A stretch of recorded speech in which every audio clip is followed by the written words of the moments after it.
प्राचीन काल की बात है, जब ब्रजभूमि घनी हरियाली और सुंदर नदियों से भरी हुई थी। उस ब्रज में जन्मा था एक नन्हा बालक जिसे सभी प्यार से कृष्ण कहते थे। श्री कृष्ण भगवान विष्णु के अवतार थे और उनका बचपन अद्भुत किस्सों से भरा था। कृष्ण का जन्म नंद और यशोदा के घर हुआ था। श्री त्रिभुवन के लिए खुशखबरी लेकर आए। वे छोटे जन्म लेते ही सबका मन मोह लेते थे, परंतु उनका सबसे प्रिय शौक था माखन खाना। यशोदा माँ जब मटके में ताजा ताजा मक्खन रखती, तब कृष्ण उस मक्खन को चुराने में जुट जाते।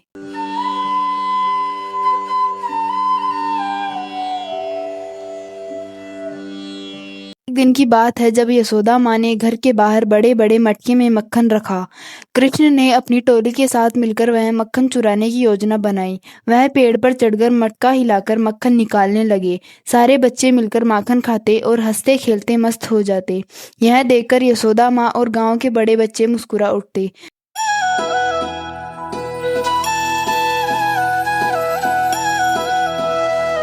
कृष्णा कृष्ण राधे राधे कृष्णा। ब्रज के पास यमुना नदी थी, जिसमें एक घना विषैला नाग कालिया नाग रहता था। वह नदी के पानी को जहरीला कर देता था, जिससे लोग डरते थे और नदी के पास नहीं जाते थे। एक दिन छोटे कृष्ण ने सोचा कि इस समस्या का समाधान करना चाहिए। वे तुरंत यमुना के किनारे गए और कालिया नाग से लड़ने लगे। उनकी चतुराई और बल से वे कालिया नाग को हराकर यमुना की शांति वापस लाए। पूरा ब्रज खुश हो गया। श्री कृष्ण के दिल में सभी के प्रति अपार प्रेम था।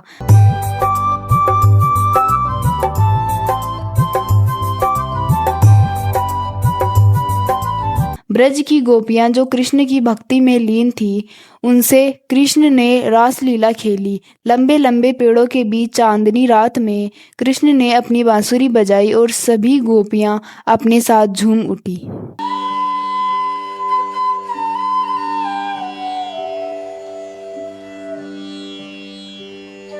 के संगठित नृत्य, गाने और हंसी के बीच सभी दुख दर्द दूर हो जाते थे। यह रासलीला केवल एक खेल नहीं, बल्कि प्रेम और ईश्वर की भक्ति का प्रतीक था। एक बार ब्रज में एक भयंकर दैत्य आ गया। वह वहां के लोगों को परेशान करने लगा। छोटे कृष्ण ने अपने दोस्तों के साथ मिलकर उस दैत्य से लड़ाई की।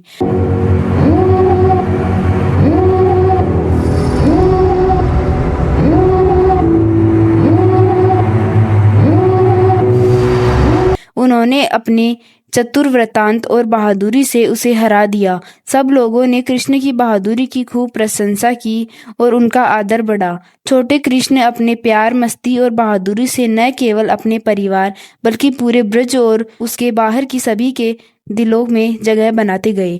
उनकी कहानियां हमें सिखाती है कि प्यार, साहस और बुद्धिमान होना जीवन में सबसे बड़ा गुण है।